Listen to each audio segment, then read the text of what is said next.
Mesdames et messieurs, vous venez de suivre l'échange entre les deux chefs d'État ici.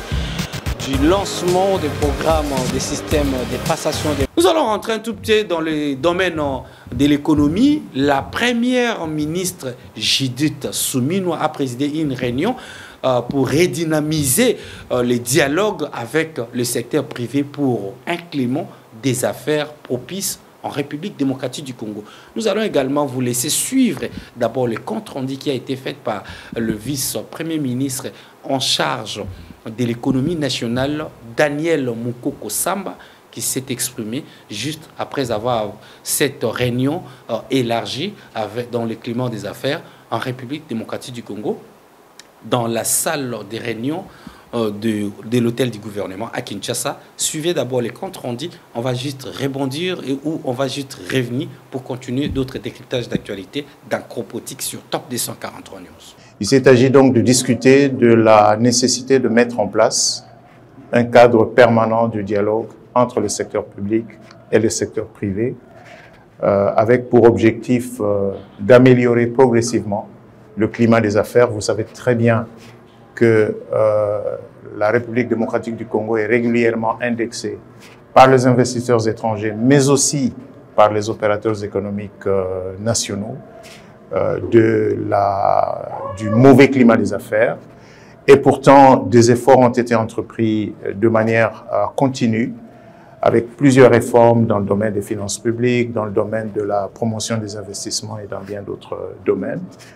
La réunion d'aujourd'hui, pour le repréciser une fois encore, elle avait donc pour but essentiel de voir comment nous pouvons remettre en place un cadre qui permette au secteur public et au secteur privé de dialoguer de manière permanente pour trouver les solutions aux problèmes qui se posent dans l'économie nationale.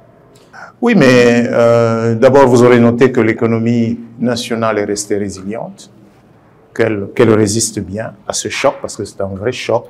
Il y a quand même une perte de recettes publiques dans cette partie du pays, parce qu'il y a des postes frontaliers qui échappent aujourd'hui au contrôle du gouvernement.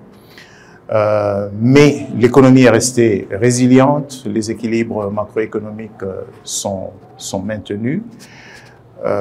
Et le gouvernement reste attentif à ce qui se passe, bien sûr, dans cette partie du pays, même si nos possibilités d'intervention immédiate sont réduites à cause de l'occupation illégale de cette partie du territoire national par les forces rwandaises et leurs supplétifs du M23 et de l'AFC.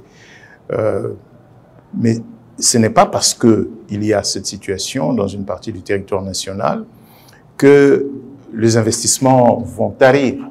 La preuve, parce que vous avez vu que dans la salle, il y a eu suffisamment de représentation de la part des associations patronales.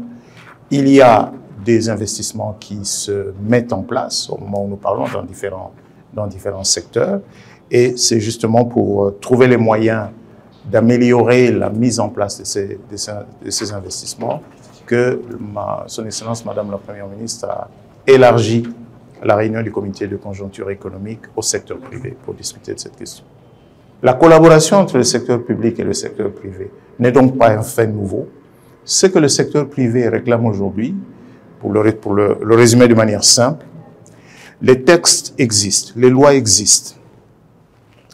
Il y a des situations où les lois ne s'appliquent pas, soit parce qu'il manque de textes d'application, soit parce que ces textes d'application ne sont pas bien mis en œuvre par les administrations concernées.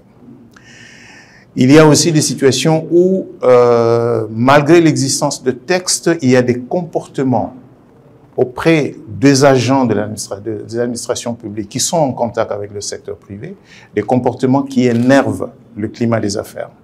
Ce que le secteur privé réclame, c'est cette interface permanente, ce cadre qu'un membre de la FEC ou qu'un membre de la COPEMECO peut alerter chaque fois que les droits des opérateurs économiques sont lésés par une mauvaise application de la loi ou par l'absence de mesures d'application des lois existantes. Pour vous informer de l'essentiel de l'actualité en République démocratique du Congo, il vous suffit de vous abonner sur Top 243 News TV. Également nous lire sur www.top243news.com. Au nom de toute la rédaction, nous vous remercions.